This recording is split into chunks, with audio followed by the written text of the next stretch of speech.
We made decisions in our youth or very young about what to believe, about what we were capable of, about who we are as a person, and that becomes the glass ceiling, if you will, that controls us.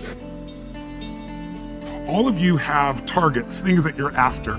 If you're going to get a new result, if you're going to grow your business, if you're going to be able to support your mom, if you're going to get rid of the anxiety, if you're going to be able to overachieve and not have all that fear inside of you, you obviously need to get a new result. You're going to have to get new action. You don't get new results with old actions doing the same thing. What human beings can do is amazing. What they will do is usually disappointing. It's not because we're not capable of it. It's because we don't have new actions, because we get in certain emotional states that dominate us, like anxiety, like fear of failure, right? Like fear of the loss of your mother as an example. So if you're in a state of fear, you're going to behave very differently and get very different results than if you were in a place of being courageous or bold or warm or connected or playful, any of those.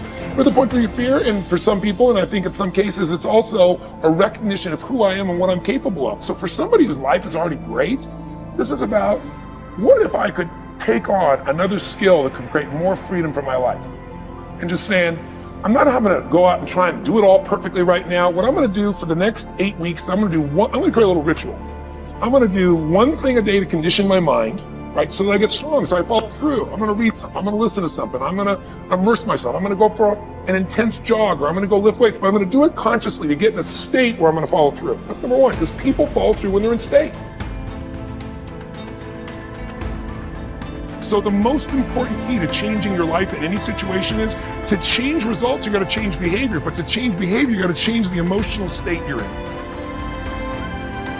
When things are bad, people think it's going to be bad forever. When things are good, they think it's going to be good forever. And they're always wrong. Life's cyclical. If you got $1 billion and every day you live pissed off and frustrated, the quality of your life is called pissed off and frustrated. Right. But if you have nothing, but you're euphorically grateful for whatever you have, you're the richest person that you're going to know. He said, so it doesn't matter how much money you got if you don't have gratitude. Because I believe you have to condition it. You don't just hope that stuff shows up. Think about it in your own life. Haven't you had some area of your life where you raised your standard and your life has never been the same?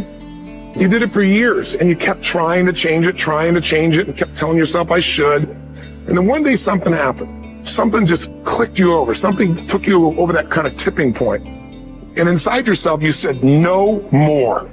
It was a very, very different experience, wasn't it? Something inside of you shifted, and what was a should became a must, and you've never gone back.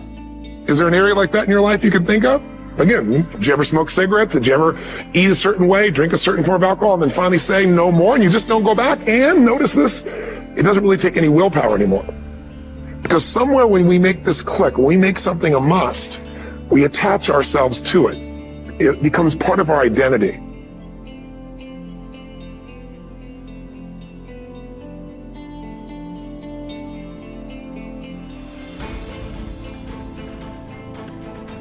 We are what we repeatedly do.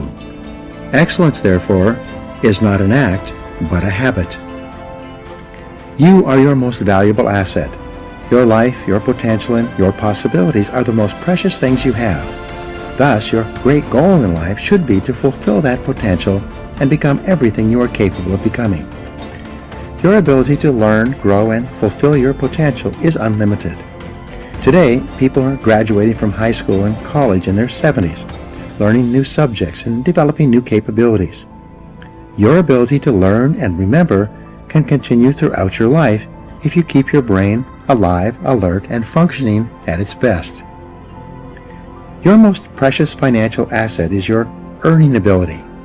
Your ability to work is your primary source of cash throughout your life. You could lose your home, your car, your bank account, and everything you own, but as long as you have your earning ability, you can earn it all back and more in the months and years ahead. Your biggest investment. Most people don't realize this. They take their earning ability for granted, but it has taken you your entire life to develop your earning ability. Every bit of education, experience, and hard work that you have invested in learning your craft and developing your skills has gone into building this asset. Your earning ability is very much like a muscle. It can increase in strength and power year by year as the result of regular exercise. Likewise, the opposite is true too. If left alone or ignored, your earning ability, like your muscles, can become weaker or even decline because you have simply failed to upgrade it continually. In other words, your earning ability can be either an appreciating or a depreciating asset. An appreciating asset is something that grows in value and cash flow every year as a result of continual investment and improvement. A depreciating asset, on the other hand, is something that loses value over time and finally reaches the point at which it is written off, being of little or no further value. The choice is yours as to whether your earning ability is increasing or decreasing month by month and year by year.